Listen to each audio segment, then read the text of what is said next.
So here we are at SEMA with Troy Trepagna, and we're with another SEMA thrasher that we had a phone interview with previously. And Troy, you guys were thrashing before SEMA to get this one together. Is that not right? I tell you what, Kelly, I mean, you've been around a long time. I think that's just the standard. I just tell everybody now, if it wasn't for SEMA or the Riddler Show or the Good Guys events, none of this stuff would get done. So it was a thrash, but I tell you, we've got 18 guys at the shop, and we've got such a good team, there's no pressure anymore. You know, that's great. The days, you know, back when we started 15 years ago and there was 2 guys here trying to do it, it's hard. But yeah, now that we have so much help and great customers, it really makes it easy. So, and it's kind of nice, the 40 Ford here. We've been working on it in the shop for about 5 years, kind of on and off. So it's been around a while, and it's had to sit on the side while we'd finish in one. And Stan, the owner, was very patient with us. And it's kind of nice because, you know, just doing the Riddler car and being such an old nostalgic car. Right. This is the other end of the spectrum. It's green like that one. You know, everybody gives me a hard time, but this one's very high tech. So it's basically started with a 40 Ford Deluxe, and the whole idea was just to make a real high tech 40 Ford. So.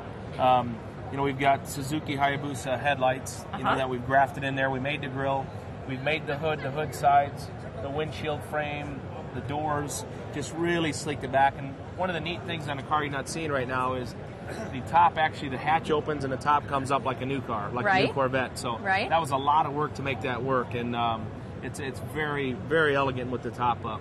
And we did a 5.4 Eaton supercharged motor here. It's out of the Lightning pickup, but we called Eaton. We've been working with them for a lot of years, and we wanted to have this clean look on a supercharger, so we needed a rear mount supercharger. So that's a Harrop one that they build, and it's from Australia.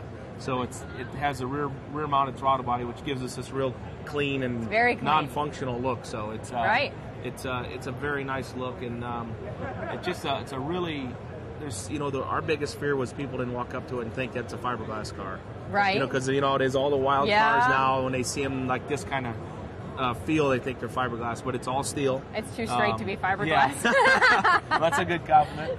But it's very nice, and I tell you, one of the neat things is the inside. The inside is like jewelry to me, that gauges. Tell me about the gauges. The idea here was to be futuristic somewhat, obviously with the shapes.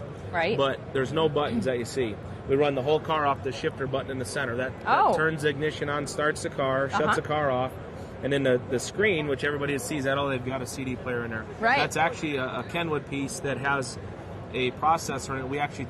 It's a touch screen. We turn the headlights and air conditioning on, everything on that screen. Wow. It's a soft touch screen. So, and then classic, we built the gauge cluster that tilts on the column.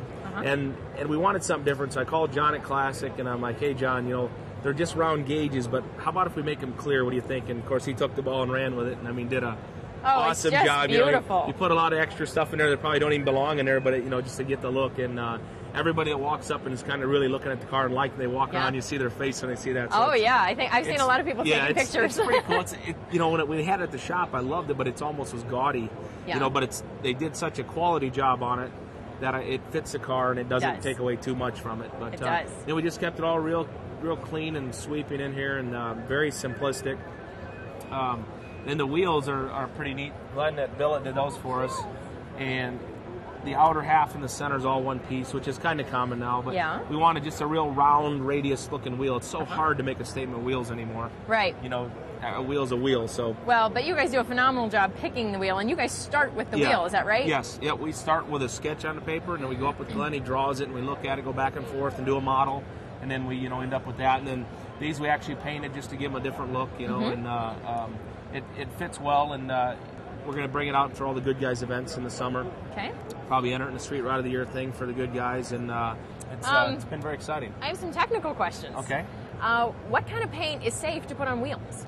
Well, what we do is we'll take the wheel, Glenn will polish it, you know, from Billet, and then we'll scotch brite it, rough it up, and then what we do is we use Glazerite, so we put a epoxy sealer on, a very light coat of etching sealer. Okay. That way, because you don't want the buildup, you don't want any thickness on it. Right. And then we just put our base coat and then a satin clear on it, and it's very durable. But the key is how you etch it with the primer, and that you keep it thin. Right. You know, especially on the edges, you know, because they still look crisp. A lot of people walk up and think that they're anodized. Right. Which we do that a lot, but what we have a problem with in the anodizing is matching. Consistency is hard in the anodizing industry. Okay. So that's why we've been painting them, and that way we can really control the color. That's great.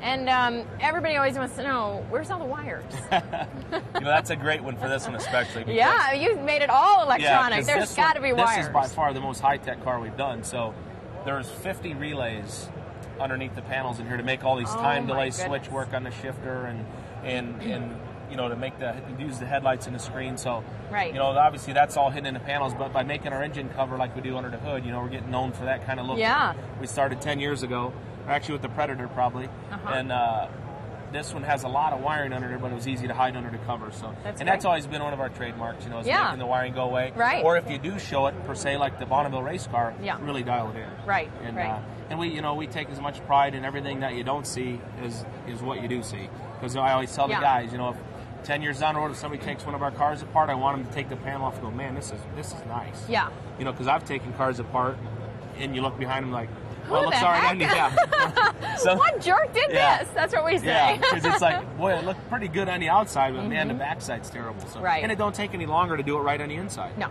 You know, so whether it's just satin black spray paint or, you know, some trunk liner or whatever, just do it nice, and it fits the quality of the car. And then the interior, what is it made out of? Some of it looks...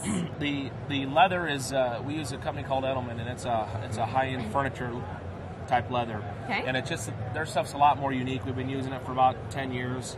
And, you know, leather's leather, people think, but it's not. You know, the way it's grained, the colors. Right, the bumps are... what this is so much different. This is called, actually, I can't remember the name of the color, but the way the texture, we use this on a 32 Ford that we did for Roger, and it's almost suede. I forget the exact name of it, and then we, just to be way different, we use the top canvas. This is Stay Fast canvas that would be on the top. Okay. This material, so it's kind of industrial looking and modern. Yeah. And then the top color is actually this dark green right here. Oh, so that looks nice. It fits the car, you know, real nice. And then we made all these panels out of car. We laid them up. We made molds, and they're all laid up in carbon fiber, and then painted. And it was a lot of work to get everything to line up and not look heavy. When we had the dash done just all in sealer, it looked real heavy. So to combat that, we did the top of the dash in one color, and then we did the leather, and then we did the paint. So now we've broken into 3 different parts. So now it's a little easier on the eye. So when you're building this and you create these designs, do you have to consider that someone has to cover this material, so it has to be easy to come off and on? Or I mean, those little buttons I'm trying to snap on my door panels, not working so easy. So what do you guys do? That's a very good point, because, you know, whether it's, you got to stay away from sharp edges, you know, corners, because you can't wrap a sharp edge. Right. So we got to, you know, use radiuses, and this one was a huge challenge because all the ends of the doors are wrapped. We didn't just stop like on top and paint them. So all the end caps are wrapped. So it was very difficult. It's got all these fine little seams, and most of them are pretty nice. Yeah. But, you know, it's like you envision something, so then you go do it, and you create your own enemy. You know, I mean, well, that's what I was thinking. That's impossible. I thought the guy doing the interior would yell at you, going, "You created a masterpiece." Luckily, luckily, we've done enough cars that we know the areas not to get in trouble with. Great. Because I feel, you know, for the first-time builder or somebody that's hasn't built a lot of cars, then they'll do the car and then they'll send it to an upholstery shop. Right. That guy's got to make miracles, you know, because he's working with a painted car. Exactly. So we do it all in-house, so we know what the next step is all the time. So, you know, just by doing it for so many years and go, well, that didn't work, so we got to change that next time. Right. Trial and error is played through to where now we know how to prep it and do it and get the edges right. So, and that's the thing I tell the guys.